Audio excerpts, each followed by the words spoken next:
West Ham up next, the first game in the a Premier League game in the Olympic Stadium.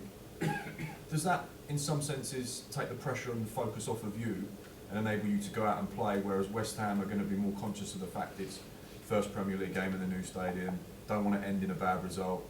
It's very much in your favour in that respect. I think there's two ways to look at it. I don't necessarily go with that. I think there's pressure on us. I always believe there's pressure on us from our own supporters, from ourselves, that we want to perform and give our best in the game. There's going to be a lot of hype surrounding the game. We're aware of that with the fact that it's the first game in the stadium, but none of that matters to us. It's all about making sure we apply ourselves in the right way and attack the game as we normally do. You talked about the hype around the game.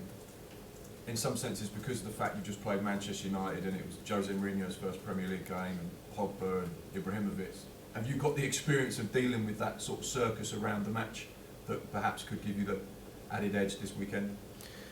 Just think that's the Premier League. I think it's every game. There's big hype, a lot of media exposure, a lot of talk about the games. And I think no matter who you play, there's always an angle that people use and talk about before the game. So I don't think this is any different.